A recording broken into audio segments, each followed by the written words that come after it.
Donald Trump is being charged with the Espionage Act. Could that act be named the Get Rid of People We Don't Like Act, particularly if they don't want ongoing wars? Hello there, you 6.4 million awakening wonders. Thanks for joining me on this voyage through truth and freedom. Turn on the notification bell and subscribe right now. It really helps us to bring you these stories every single day because you will get perspectives here that you will not get elsewhere. Try this on for a perspective. Donald Trump is being charged with the Espionage Act. Is this potentially because his attitude to war, in particular the Ukraine-Russian war, threatens establishment interests? Now, you know we have complex perspectives on the phenomenon of Donald Trump. I know a lot of you like him. I know a lot of you don't like him. But what's very interesting is the possibility of the fact that the establishment is trying to bring him down using an act that they used successfully to put Assange in jail, to exile Edward Snowden. Is it possible that the Espionage Act has become a catch-all piece of legislation to shut down voices that threaten powerful interests? And again, I say this from the perspective of someone who is not a MAGA hat wearing Trump lover, but respect for those of you that hate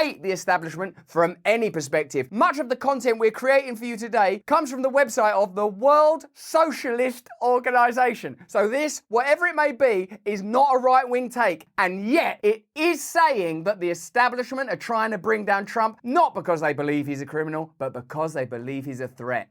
Good evening. Once again, I'm Stephanie Ruhle. This was a day unlike any other in American history.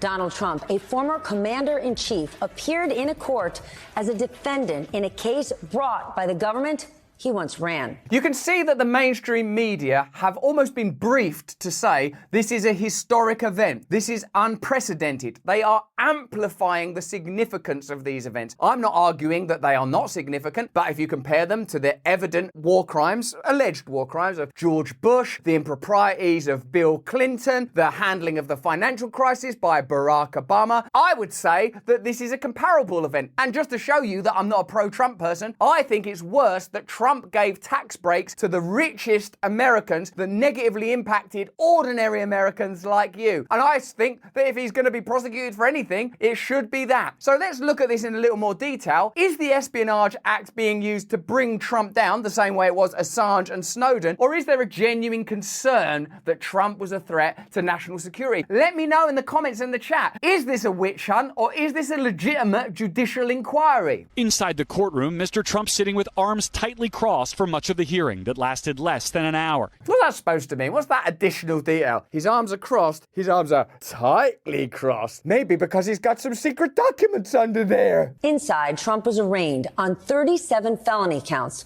31 of them in violation of the Espionage Act. Now, how is the espionage frequently used and why is it deployed? Is it in order to pursue justice or is it in order to shut down dissent? On Tuesday, for the first time in US history, a former president was arraigned in court for violating federal criminal law. The decision to indict Donald Trump reflects profound divisions within the ruling class and accelerates a crisis that will rattle the foundations of the American political establishment in the coming weeks and months. The indictment centers on Trump's retention of state secrets relating to US imperialism's plans for war. Many of you, when sticking up for Donald Trump, often cite the fact that he was a rare example of a president that didn't go to war. Now, I think some drone strikes continued and stuff like that, but at least he didn't start any new wars. So this is an interesting take that the establishment in its imperialist aims requires ongoing war. That's a difficult thing to contradict. It appears that companies like Lockheed Martin, sponsors of gay pride, bizarrely, and Raytheon and Northrop Grumman have incredible power. And as part of a corporate body that is the true governing power of the United States of America, let me know in the comments, are able to impose their aims and desires on the governing administration. So you have to decide as a viewer, as an American, as a citizen of the world, what do you think motivates the establishment? A requirement for justice? A longing for righteousness? Or do you think, having observed society for a while now, that dominion and profit appear to be the main motivators when it comes to the actions of the powerful? Let me know in the chat. Among the documents that the indictment states Trump kept after leaving office are those detailing the nuclear capabilities of the US and its enemies, as well as attack plans against various countries and contingencies for war. Yeah, but he was only showing them a Kid Rock.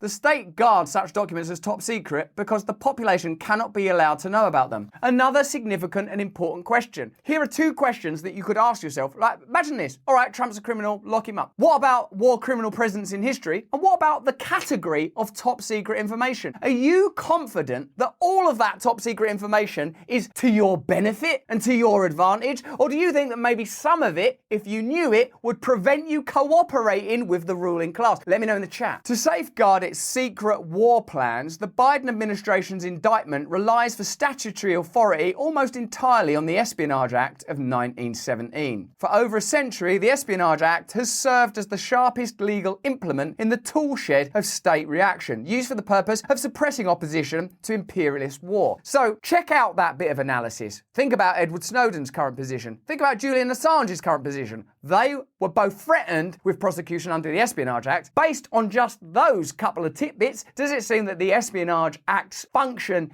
is judicial, or do you think it's punitive? The Espionage Act, which was based explicitly on the Alien and Sedition Act of 1798, arose in the bloody adolescence of American imperialism when it confronted the outbreak of the First World War and the Russian Revolution. Washington followed these developments with the most intense concern and attention and enacted the Espionage Act to protect the state from the threat of revolution and to eliminate obstacles to waging imperialist war. Since becoming law, the Espionage Act has served as the statutory foundation for the massive national security apparatus that both parties have constructed over the last century. In his book Secrecy, former Senator Daniel Patrick Moynihan wrote that with the passage of the Act, the modern age began. So this is a significant tool in the establishment of imperialist power. It was always designed to ensure that the objectives of the powerful could be met without objection or opposition. We can't continue to bring you this earth-shattering content without support from commercial partners. Do you think the mainstream media are going to put their hand out to us? Do you think conventional sponsors are going to support this type of content? Of course they aren't. We have radical partners, and here's a radical advert from a radical partner, and you better believe I'm going to make it funny, and the rest of this video is fantastic. You're not going to want to miss it. Are we on the verge of an environmental apocalypse? Is AI going to destroy all mankind? Are we powerless to choose peace in the face of military-industrial complex objectives? And where the heck are my car key now? Dealing with questions like those ones is enough to make you exhausted, but thanks to Genucell skincare, you can still look and feel amazing. Like me. You'd never know I care about anything. Not with this eyelid treatment. Straight look at that now. The eyelids have never been better. Genucell Skincare is a natural line of products for both men and women, whoever you are. Nothing is tested on animals, so they're completely cruelty-free with natural, high-quality ingredients, and everything is made exclusively in the USA. And I know exactly what I'm getting with their products because everything is still formulated to this day from the same pharmacist. His name's George. All right, George. He founded the company over 20 years ago. You'd not know it, though, because he looked like a 9-year-old boy because of these products. So if you're invested in your health and personal wellness like I am, then start and end your day with Genucell. Their Summer Essentials package is currently available at an incredible introductory price. Just go to genucell.com/brand and take an extra 10% off your entire order. That's genucell.com/brand. The gift of eternal life, larger reproductive organ, world peace, Genucell.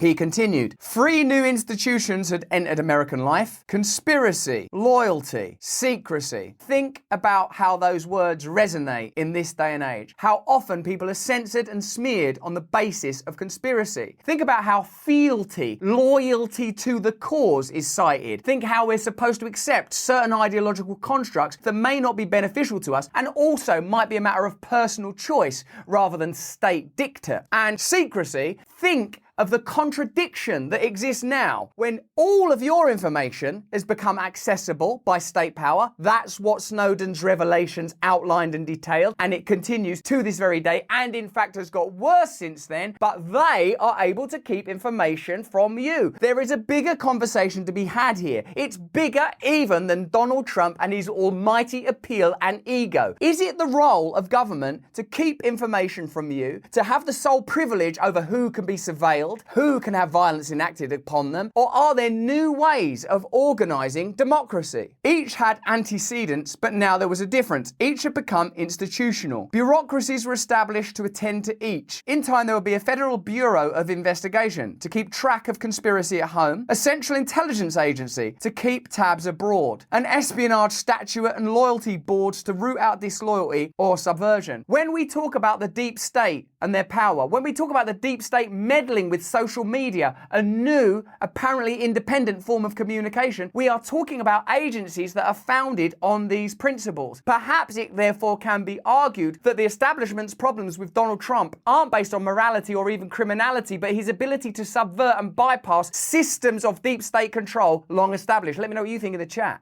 And all of this would be maintained and the national security would be secured through elaborate regimes of secrecy. Over the course of the 20th century, the Espionage Act has been utilised by Republican and Democratic administrations to carry out some of its most atrocious crimes. During the Second World War, after Franklin Delano Roosevelt's Attorney General Francis Biddle had convicted 18 members of the Socialist Worker Party under the Smith Act for opposing the war, Biddle used the Espionage Act to bar the SWP from distributing its publication, The Militant, through the mail. In exactly the same way that opposition to the Ukrainian war will be censored now, under the auspices of new agencies like misinformation, malinformation, etc. Exactly the same way that during the pandemic, opposing, even now admittedly true voices were censored and controlled. Here we see the seeds that have grown into the state apparatus that's being used today to convict Trump and to control all of us. In the years following the Second World War, the Espionage Act served as the pseudo-legal backbone for the anti-communist witch hunts of the 1950s, including most notoriously the murder of Ethel and Julius Rosenberg on June 19, 1953, on trumped-up charges that they conspired to conduct atomic espionage for the Soviet Union. The government decided to charge the Rosenbergs under the Espionage Act rather than the Atomic Secrets Act because the former carried a death penalty while the latter did not. In 1971, the Nixon administration charged Daniel Ellsberg with violating the Espionage Act after the former RAND employee provided the New York Times and Washington Post with the Pentagon Papers, which detailed the war plans and crimes of US imperialism in Southeast Asia. It's just a short time ago that this state power was used to persecute the other side of the political argument. That's why it's so important that regardless of your current political affiliations, you're able to track tyranny in any form, that you're able to peel away the veneers and recognize that what's underneath it is a desire to control you, to impede your freedom, and to make it look necessary. Though presidential administrations of the 20th century were hesitant to use the Espionage Act too often, any restraint was abandoned by Barack Obama, whose Justice Department prosecuted more people under the Espionage Act than all previous presidents combined. Not part of the narrative often heard in the celebration of his doubtless skills as a charismatic leader and orator. The Obama administration's prosecutions focused solely on stopping leaks of military documents to the press,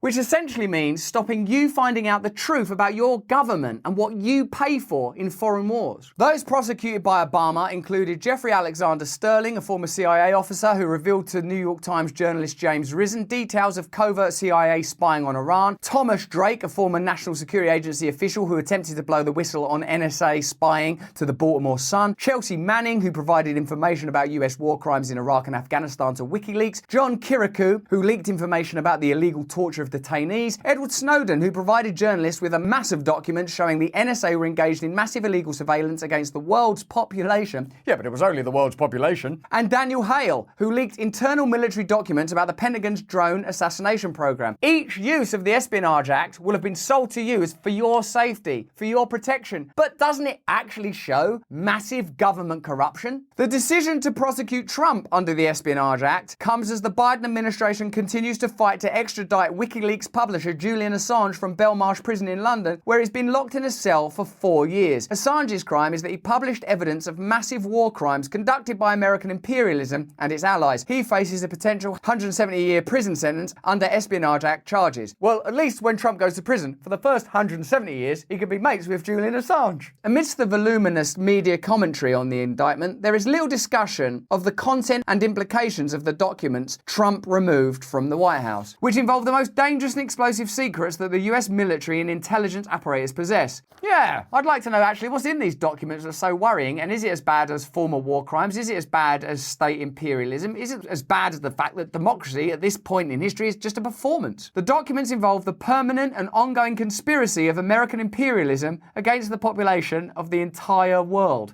Oh, that's an interesting story. Maybe that's a bit more important than whether or not Donald Trump folds his arms tightly or loosely. Trump is no victim of the state. He is the former commander-in-chief of the US military. But the prosecution of Donald Trump under the Espionage Act can produce no progressive outcome. This is precisely why the Democratic Party has selected the Espionage Act as its legal vehicle for attempting to remove Trump from the political arena. Even the World Socialist Organization are willing to recognize that the function of this trial is to remove Trump from the political arena. And even if you hate Trump, wouldn't you prefer a political arena that didn't rely on these means? Wouldn't you prefer a political climate that wasn't reduced to just dismissing and smearing their opponents rather than improving their own game? They cannot improve their own game because they are owned by corporate interests. This effort is motivated in particular by Trump's stated positions on the US-NATO war against Russia over Ukraine. The Biden administration is absolutely committed to the war against Russia over Ukraine. The initiation of the Ukrainian counteroffensive last week is the precursor to a massive escalation of US-NATO involvement in the war. Well, that's good because this is something we'll be able to track, won't we? We'll be able to see if in the coming weeks there is an escalation. We'll be able to look, won't we, at Lockheed Martin and Raytheon's profits, and we'll be able to look to see which Pentagon officials formerly held posts at Raytheon or Lockheed Martin, like the current Minister of Defense. We'll be able to decide for ourselves if this analysis is true, won't we? A direct intervention involving NATO troops is coming and may not be far off. Under these conditions, the American ruling class, or at least significant sections of it, is not prepared to accept Trump as the leader of its foreign policy. Trump is the leading Republican candidate for president, and the prospect of his return to office is a very real and dangerous one. But the ruling class knows that the war which the US and NATO are escalating against Russia will unleash profound opposition, and they are preparing their mechanisms to suppress and illegalize anti-war sentiment and crush strikes that threaten production. The Espionage Act will no doubt be used for this purpose. So you can decide for yourself the veracity of this analysis from the World Socialist Organization, who I think are not right-wing. Have you noticed an increase in surveillance? Have you noticed an increase in censorship? Have you noticed an inability to oppose military action? Have you noticed an escalation in tensions between the